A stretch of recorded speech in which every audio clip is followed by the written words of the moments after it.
Okay, before I say anything else, please watch this video. This was during Rema's last performance at the O2 Arena on 14th of November 2023.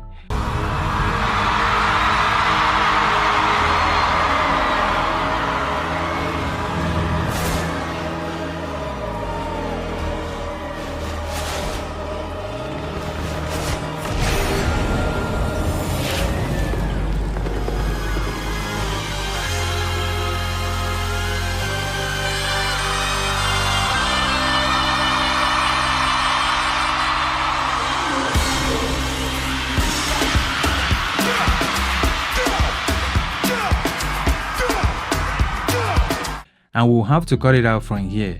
Yeah, I know what you have in mind right now. It's just an art. Well, sorry to burst your bubbles, it is not. Join us in this video as we dissect the meaning behind everything that happened at the show and more, including how Rema sold his soul to the devil. Let me flow to this. Yeah, wake up and I pray for the blessing. Rema stands out as one of the well-known names of Afrobeat from Nigeria. He defied all odds to build an internationally recognized music career. But regardless, his music, history, and many other things raises so many questions about his journey, from a background in gospel music in church to unconventional sounds of the devil. So the big question now is, who is Rema? Does his prowess as a songwriter indicate a genius at work, or he is merely a skilled artist who has a different method of displaying his art? Divine Ikuba, professionally known as Rema, is a Nigerian singer, rapper, and songwriter who rose to stardom after releasing his hit single Maybe in 2019, and his career took a big leap from there.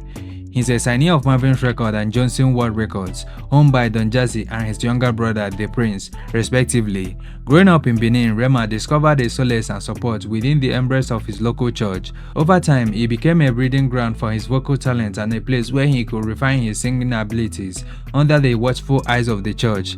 But let's be real, guys, life isn't always about rainbows and sunshine.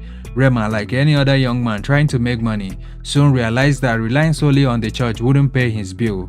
Financial stability was his main focus. So you know what he did? He made an ungodly move. He turned his back on the holy tunes of gospel music and embraced what some would call the world music. He took gigs at parties, political rallies, bars, and anywhere he could find a stage and audience. But luckily for him, he signed to Johnson World Records, which is a subsidiary of Marvin's Records, and his star lived from there, which took him to many places, including NBA halftime show, Ballon d'Or, and recently his show at the O2 Arena. But before we talk about other things, let's first talk about his recent performance at the O2 Arena. Light this bitch up! On 14th of November 2023, Rema made history with his performance at the O2 Arena. But it's not about the history, it's about the performance, the entrance, choice of costumes, and other minor details, which is a true definition of Satanism. Rema's entrance to the stage was him riding a horse, while clothed in a black robe and adorned with a red mask, which is similar to what some artists who has professed love to Satan in Hollywood constantly do. He later made a second entrance riding a bat with red eyes, which does not only look scary in the image alone, but to those at the concert.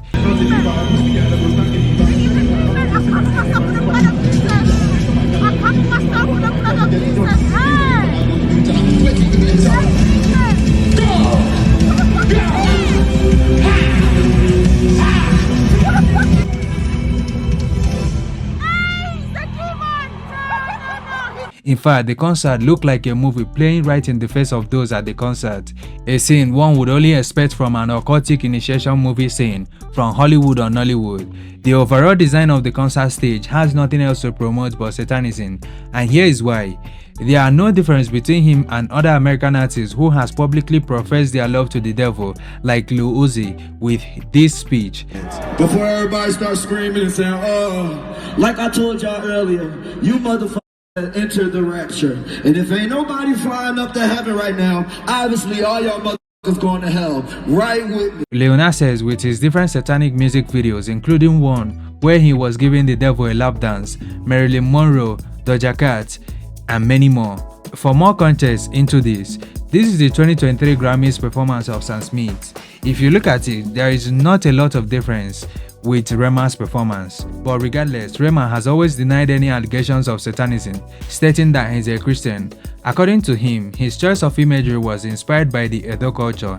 He said that the horse he rode was synonymous with Edo art and that the mask is fashioned against that of Queen Idia, a great Edo monarch. But no, it's not. In fact, this is how Illuminati initiation rituals goes on. But before I talk about his dealings with the Illuminati, let's first talk about his last project, Ravage EP, which is everything synonymous to the devil, a dark red music videos, bat wings and a lot of rage. Okay, you might think this is him repping his hood and Edo culture in his art and music. Well, his previous project, The Raves and Roses, will give you more clarity. The album's art is a church building burning on fire with cross flipped upside down. And that's not all. He also made a necklace out of this upside down burning church and wears it to almost everywhere he goes. And that's not all. He also goes around throwing up Illuminati signs. For his last performance and project, he said he just wants to represent his culture. So the question now is, are all these part of the Edo culture? Of course not. At this point, I know you're already connecting the dots. The devil's glorification cannot be hidden anymore. For more clarity into the process of selling your soul to the devil as an artist, you will first have to go through the stage called the acceptance stage, which is you gradually showing the characteristics of the devil in your art and music in some way or the other, and then the next step is the one called the humiliation ritual. And just like all people in Illuminati, they go through this last stage of initiation called the humiliation ritual. The humiliation ritual is you coming out to humiliate yourself publicly, or alternatively, you can choose to get yourself in trouble in one way or the other. But for now, Rema is still in the acceptance stage, which is the gradual glorification of the devil through his music and art. So, in the nearest future, expect to see the humiliation ritual play out in his life and career, which is going to be either by doing a publicly shameful thing or get himself in trouble in one way or the other, which is how the devil feels supreme over his subjects, making them pay for the fame and money through many painful and shameful ways. On the other side of it, at least, they have the money and fame.